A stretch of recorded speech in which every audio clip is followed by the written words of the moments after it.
Todo este mes hemos estado, Juan 19, por favor. Todo el mes hemos estado hablando sobre la obra de Cristo en su última semana. Hemos hablado de Domingo de Ramos, que es el próximo domingo que se celebra. Hemos hablado de la resurrección de Cristo. Hoy vamos a hablar de su crucifixión. Este año, hermanos, no tendremos cultos especiales por los mismos motivos. Este año no vamos a hacer culto al amanecer, lamentablemente. Simplemente tendremos el mismo horario con escuela dominical y culto normal. El domingo de resurrección, siempre hacemos culto al amanecer con los hermanos de Sol y de Gloria, desayuno juntos y todo, pero este año no se va a hacer. Hoy vamos a hablar de la crucifixión. Chicos, yo quiero que ustedes pongan mucha atención a todos los detalles de este mensaje y no solamente los chicos. Vamos a leer en Juan 19, 17 en adelante. Él, es decir, Jesús, cargando su cruz, salió al lugar llamado de la calavera. Ya han golpeado a Cristo, ¿verdad? Ya Pilato lo sentenció, los soldados jugaron con él, le pusieron corona de espinos y todo el asunto. Entonces ya sale de ahí cargando su propia cruz hasta el lugar llamado la calavera, que en hebreo Gólgota. Allí le crucificaron, y con él a otros dos, uno a cada lado y Jesús en medio. Escribió también Pilato un título que puso sobre la cruz, el cual decía: Jesús Nazareno, Rey de los judíos.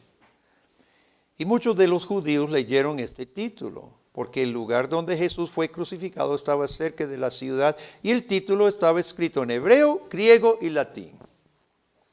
Dijeron a Pilato los principales sacerdotes de los judíos: no escribas Rey de los judíos, sino él dijo: soy Rey de los judíos. Respondió Pilato: lo que he escrito, he escrito. Cuando los soldados hubieron crucificado a Jesús, tomaron sus vestidos e hicieron 4 partes, una para cada soldado. Tomaron también su túnica, la cual era sin costura, de un solo tejido, de arriba abajo.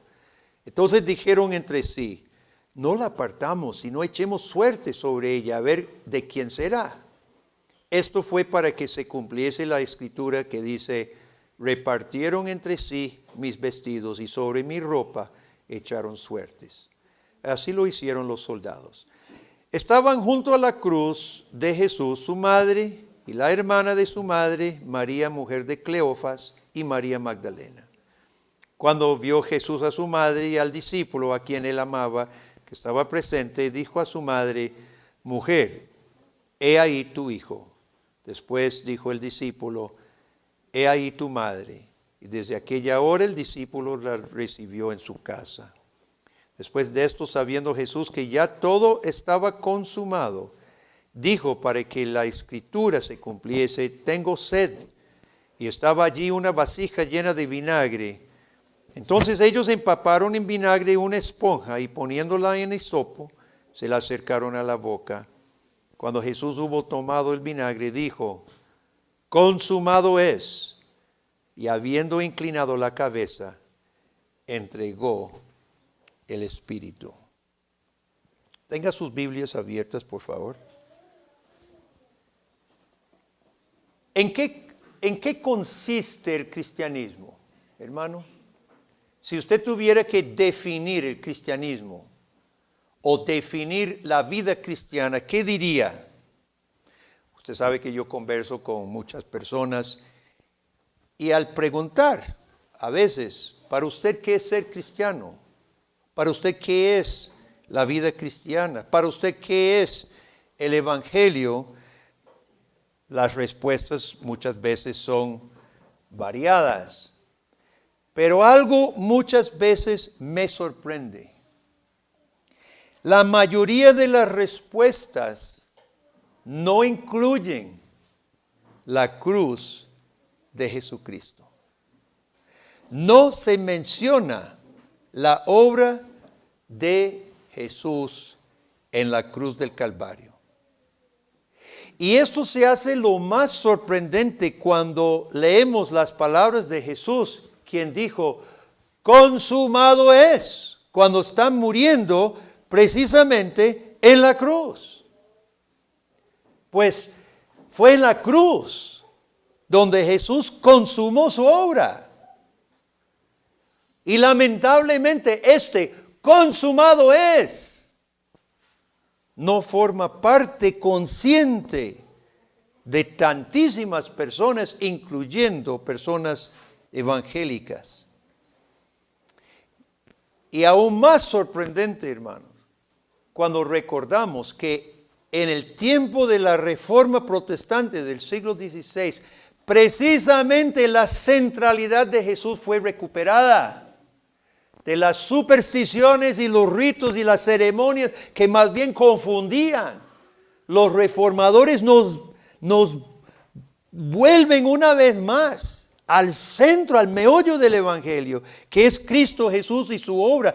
Como por ejemplo el Catecismo de Heidelberg, pregunta y respuesta 37, dice, ¿qué crees cuando dices padeció? Respuesta, que todo el tiempo que Jesús estaba en este mundo, pero especialmente al fin de su vida, sostenía en cuerpo y en alma la ira de Dios contra todos nosotros, para que librara nuestro cuerpo y alma de eterna condenación por su sufrimiento y sacrificio, nos alcanzara la gracia de Dios, su justicia y la vida eterna.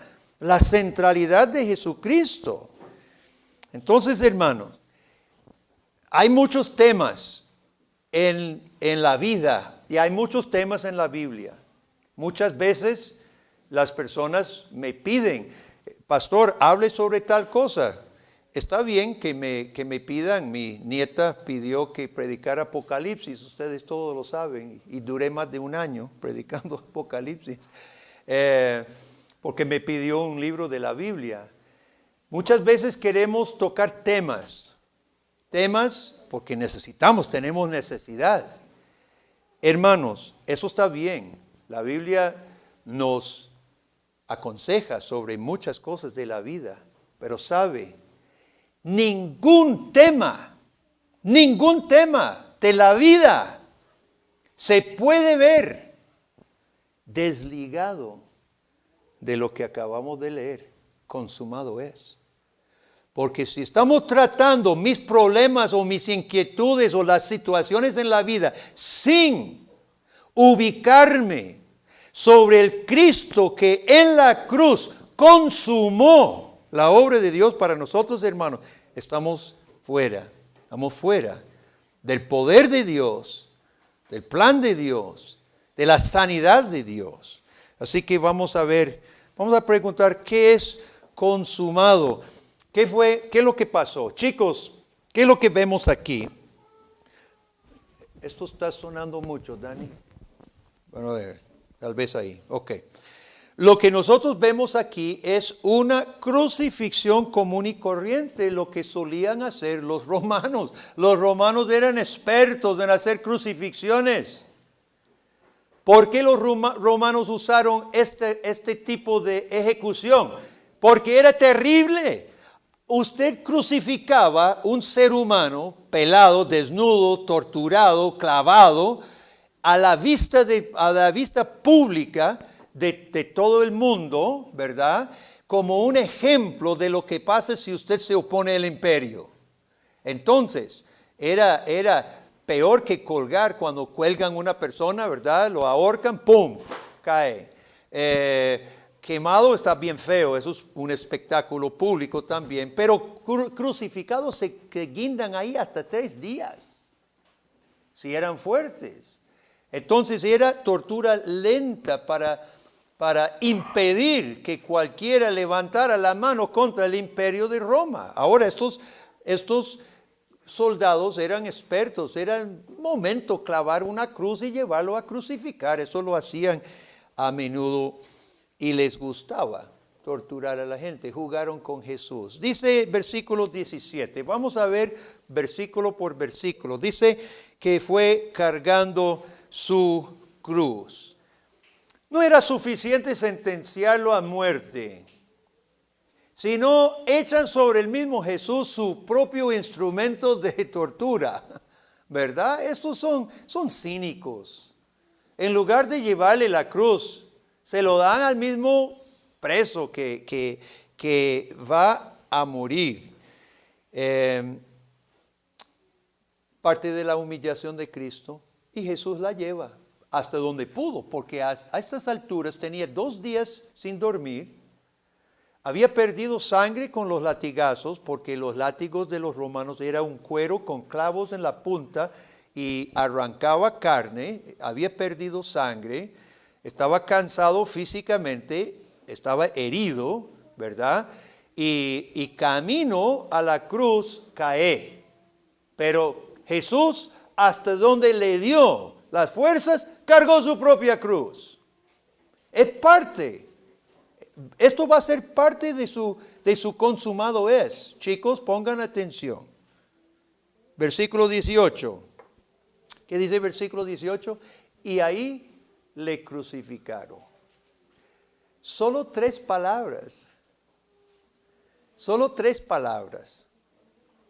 Han habido películas largas de la crucifixión. La Biblia pone en 3 palabras, allí le crucificaron. Nosotros sabemos lo que implicaba. Implicaba clavos, perforaban los 2 pies juntos, un clavo, ¡pah! Implicaba huesos quebrados, ¿verdad? Implicaba dolor, infección del cuerpo mientras se empezaba a hinchar. Implicaba colgado bajo el sol una sed insaciable que les daba, perdían líquido los crucificados y les daba sed insaciable. Pero hermanos, para Jesús, la parte física era la de menos. Jesús conocía las grandezas del cielo, pues era Dios. Jesús de ahí hacía poco había estado a la diestra de su Padre en gloria, servido por los ángeles, para venir al mundo para esto. Allí lo crucificaron, Gólgota, Calvario. En un lugar específico, nombrado. En un momento específico de la historia, allí le crucificaron al Hijo de Dios. Versículos 19 y 20. El título, el rótulo. Pilato, bravo con los judíos, no tenían amistad para nada, y Pilato fue obligado por los judíos, chantajeado, para hacer algo que él sabía que era una injusticia. Como último desquite de Pilato, él pone Jesús de Nazaret, rey de los judíos. Y oiga, vamos a hablar de este rótulo ahorita, pero parte de la humillación de Cristo, hermanos, la lucha de poder de ambos enemigos, el imperio romano y los líderes judíos, con una pelea sobre el rótulo, que ahorita vamos a ver qué gran sentido Dios utilizó, el pecado de los dos en ese rótulo. Parte de la humillación de Cristo, el pleito entre ellos, desquitándose Pilato, rey de los judíos. No ponga eso. Lo que he puesto, he puesto. Bueno, aguarde, vamos a volver a este punto. Versículos 23 y 24, la ropa. 4 soldados reparten su ropa, sus sandalias, la faja, el abrigo, y llegan a la túnica, y seguramente alguna hermana que atendía a Cristo había tejido su túnica interior de una sola pieza. Bonito, ¿verdad? Todo, una sin costura, una sola pieza, tal vez de lana suave o algún material bonito. Entonces llegan a su túnica y dice, uy, no, esto está bonito, no lo rompa. Y echan suerte. Ahora, esto fue profetizado ¿en cuál salmo? Salmo 22, que es un salmo profético de la crucifixión de Cristo. Echan suerte sobre su ropa. Oiga, el Hijo de Dios, el Rey del universo, sometido a este cuadro de 4 soldados peleando, echando suerte sobre su ropa. Ahora bien, le quitan hasta la túnica interior. ¿Cómo queda Jesús? Siempre las fotos y las películas y aún los crucifijos en la pared siempre tienen por lo menos un trapo cubriendo a Cristo. Pero la Biblia dice que le quitaron su ropa y lo colgaron desnudo. Qué vergonzoso, qué vergonzoso. También vamos a hablar de esto, hermanos, la desnudez de nuestro Salvador. Versículo 26. Jesús mira a su madre, está triste, María obviamente está triste. Y Jesús sufre al verla. Ella se iba a quedar sin su hijo mayor. Jesús le dice mujer, tal vez si hubiera dicho madre, más doloroso habría sido todavía. Le dice mujer, he aquí tu hijo.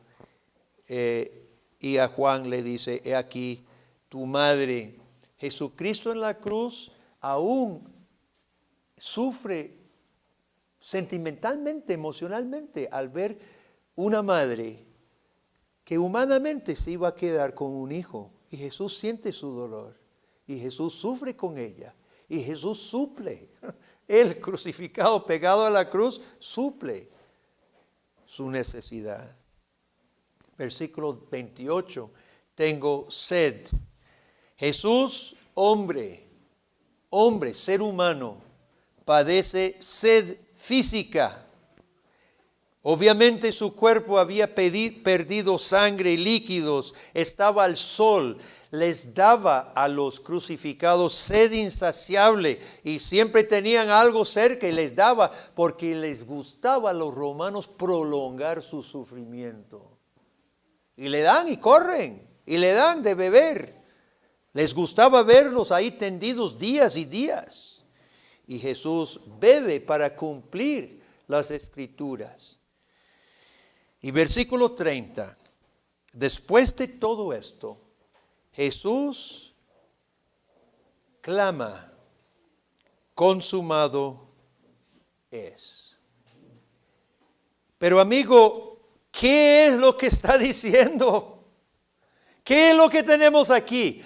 Un hombre humillado, un hombre crucificado, un hombre molido, burlado, con un título en burla, desnudo, solo, su familia sola, muriendo la muerte de cruz, entre sed insoportable, y él dice, consumado es. ¿Qué es esto? ¿Qué es lo que está diciendo? Seguramente se ha vuelto loco en la cruz. Seguramente bajo el sol, el delira, está en delirio. Mejor hubiera dicho, fracasado es. Esto no puede ser un grito de victoria. En estas condiciones, todo lo que Jesús había enseñado en su vida estaba saliendo al revés. Jesús había enseñado amor, hermandad, solidaridad, justicia, sanidad, restauración, y termina colgado de una cruz, desnudo, humillado, y para peores, desde esta misma cruz dice, consumado es. No entiendo, estoy confundido. ¿Usted entiende?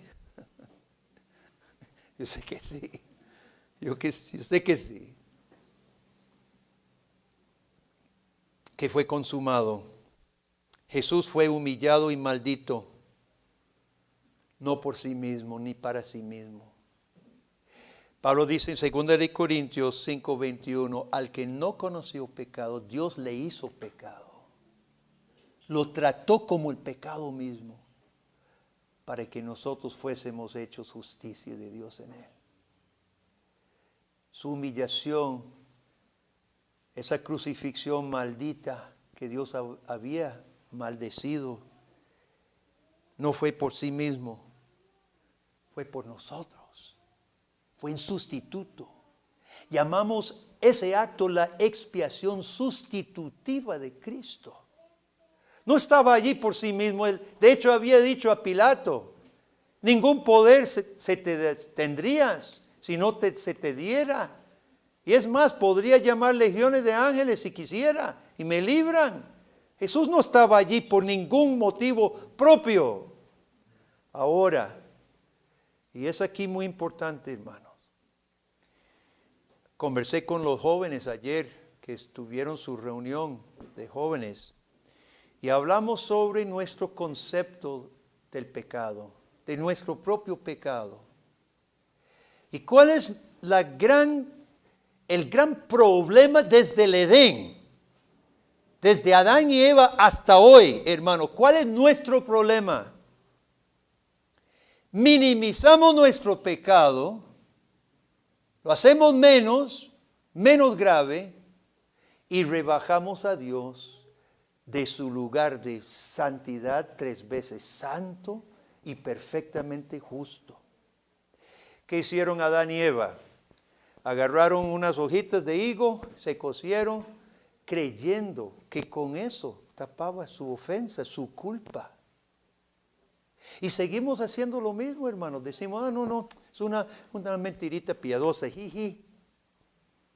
Es que yo tuve que minimizamos nuestro pecado. Y rebajamos a Dios, el viejo. U otras cosas que decimos. En la cruz de Calvario, Jesús Cristo, el Hijo de Dios, humillado, molido, muriendo, vemos, hermanos, la gravedad de nuestro pecado y la infinita santidad de Dios. No puede haber vida cristiana sin tener presente siempre al Cristo que fue crucificado por mí. Lo que yo merezco y lo merezco y usted lo merece, lo merecemos. Jesucristo tomó sobre sí aquella humillación, aquella maldición, aquel castigo de Dios. Pablo dice que Jesucristo, siendo en forma de Dios, no estimó el ser igual a Dios como cosa que aferrarse, sino que se despojó a sí mismo, tomando forma de siervo y haciéndose semejante a los hombres. Y estando en condición de hombre, se humilló más. Que si no era poco, el Creador infinito, omnipresente, hacerse hombre, si no era suficiente esa humillación, se humilló más, haciéndose obediente hasta la muerte. Y muerte de cruz, segundo de Filipenses capítulo 2.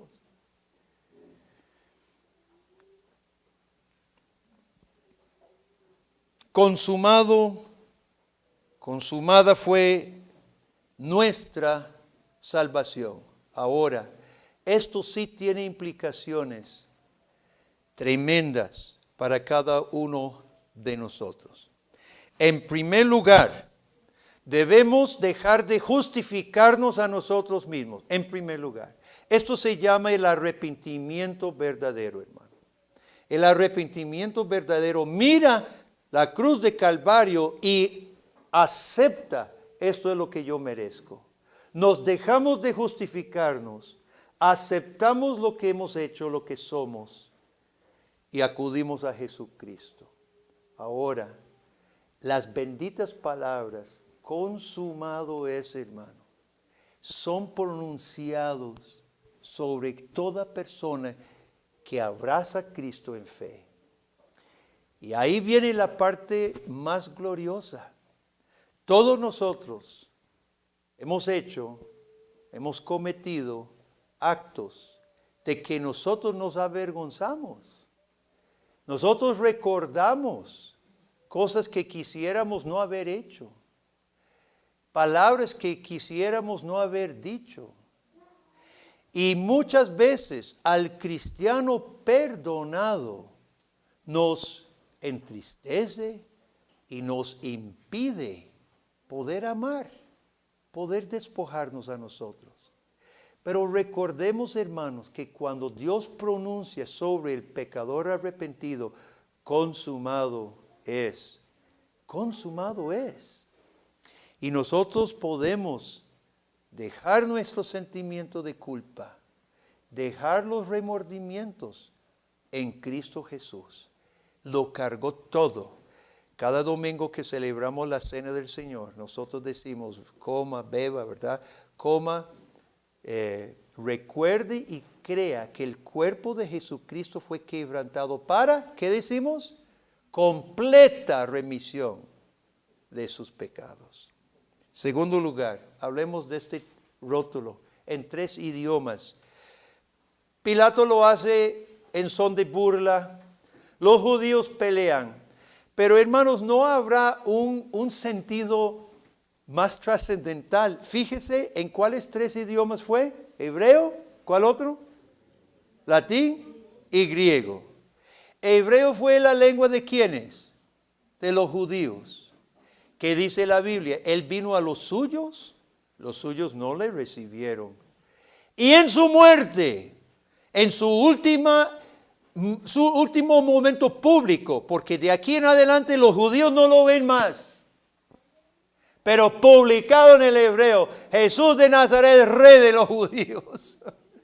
El último que van a ver de Jesús, hermanos, el último es Jesús su rey. Y queda aquí en las palabras de la Biblia, Jesucristo fue el rey, fue el Mesías para los judíos, para el pueblo de Dios. Queda registrado para siempre. Latín. ¿El latín era el idioma de quién? Del Imperio Romano. Fue el idioma de los que tenían la potestad de matarlo. Y a ellos también anuncia, Jesús es el rey. Ojo César, ojo Pilato.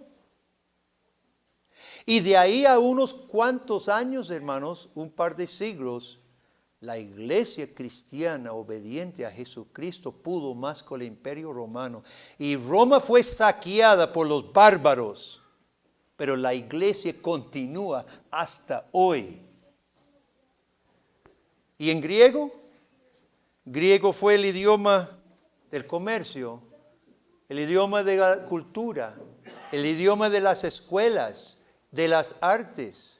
También el nombre del Rey Jesús es declarado, proclamado sobre la sociedad entera. De hecho, el Nuevo Testamento fue escrito en griego para que fuera hasta los fines del mundo. Qué interesante esa placa, hermano. A mí me fascina. Me fascina la enseñanza que ese rótulo, sin saberlo, Pilato, sin saber lo que estaba haciendo, anuncia a todos. Y hoy la iglesia debe anunciar ese mismo mensaje igual a los imperios, los emperadores, a la sociedad, a todos. Desnudo, fue colgado desnudo. ¿Cómo quedaron Adán y Eva? Avergonzados, desnudos. Ya no estaban vestidos de la gloria de la imagen de Dios. Ahora tenían vergüenza en su desnudez. Y Jesucristo toma nuestra vergüenza sobre él, hermano. Oiga, si esto no conmueve nuestro corazón, nosotros somos tucos y piedras. Nuestro Salvador se desnuda, toma nuestra vergüenza, se cuelga en público por nuestra vergüenza. Porque nosotros perdimos la gloria de Dios. Por cuanto todos pecaron y están destituidos de la gloria de Dios.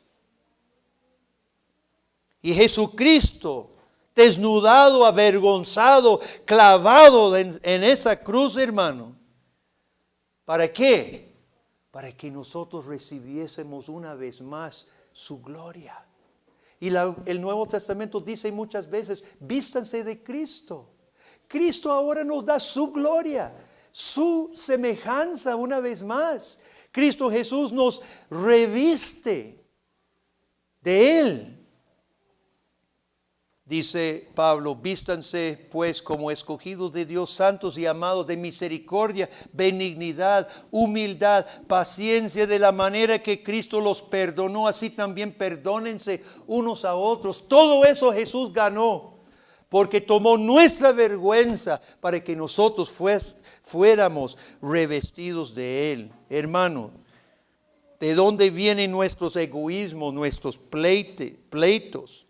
No vienen de nuestra existencia vergonzosa, como tenemos muy dentro de nosotros esta vergüenza. Claro, no nos gusta decirlo, nos exaltamos, ese es el problema. Cuando una persona se exalta sobre otra, humillándola, ¿qué está demostrando? Está tratando de no sentir su propia vergüenza.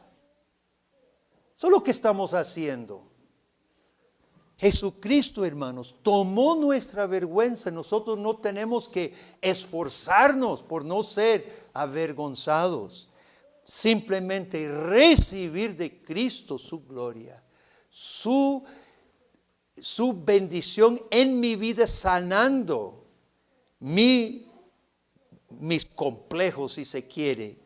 ¿Qué dice Pablo? Que es el fruto de recibir a Cristo y su Espíritu Santo. Se lo voy a leer y todos lo tienen memorizado seguramente. Amor, gozo, paz, paciencia, benignidad, bondad, fe, mansedumbre, templanza. Eso es lo que Jesús ganó para nosotros, hermano, cuando fue crucificado. Sed. Él tuvo sed para aliviar la nuestra. Sed en la Biblia se utiliza muchas veces simbólicamente, hermano. Sed es la necesidad más básica humana, ¿verdad? No hay necesidad más básica que sed. Sin comida aguantamos días, pero sin agua rapidito morimos. Y sabemos que sentir sed terrible nos volvemos locos. Y la Biblia utiliza sed, hermanos, para representar nuestra necesidad más básica de Dios y de Jesucristo en nuestra vida. Jesucristo había dicho, si alguno tiene sed, venga a mí, beba el que cree en mí. Y dice Juan, de su interior, del interior de Jesús, correrán ríos de agua viva. Vengamos a Jesús, hermano. Vengamos a Jesús. No andemos buscando en otros lugares lo que pueda saciar nuestras necesidades más básicas. Cristo es la fuente inagotable para suplir nuestras necesidades. Con base en esto, Pablo puede decir en 1 Corintios, ¿dónde, oh sepulcro, es tu aguijón? ¿Dónde, oh muerte, tu victoria? Fue consumado todo en la cruz de Calvario, y cuando resucita Cristo, sella para siempre lo que dijo ese día desde la cruz. Con los ojos de fe podemos ver mucho más que un hombre crucificado. Y hoy Dios nos está invitando, hermanos, a mirar con los ojos de fe, no un hombre crucificado. Podemos ver a nuestro mismo Salvador. Él fue humillado para nuestra exaltación. Él fue burlado para nuestra salvación. Él estaba desnudo para cubrirnos a nosotros de su gloria. Tuvo sed para suplir la nuestra. ¿Se ha dado cuenta usted, amigo mío, de lo importante que fue la cruz de Cristo? Y ahora hermanos, estamos viviendo vidas que parten de haber abrazado a este Cristo que consumó nuestra salvación. Espero, hermanos, no solamente en esta Semana Santa, sino todos los días de nuestra vida, que la realidad del Cristo crucificado por los suyos, que consumó una vez por todas la salvación, espero que ese poder sea nuestro. Una salvación completa, una salvación gloriosa, una salvación consumada en el Calvario. No lo deseche, mi amigo. Acérquese con corazón sincero, abrácelo, ámelo, exáltelo en su vida hoy y siempre, porque consumada es nuestra salvación. Amén. Oremos. Padre, gracias te damos por Cristo Jesús, que estuvo dispuesto, sabiendo lo que le esperaba, estuvo dispuesto a someterse a todo esto, lo que hemos visto hoy, por nosotros. Oh Dios, no podemos agradecerte lo suficiente. Toma estas acciones de gracias. Acepta, Señor, corazones agradecidos. Y ayúdanos, oh Padre, al salir de aquí, que nuestras vidas sean una ofrenda grata de gratitud para contigo. En el nombre de Jesús lo pedimos. Amén y amén.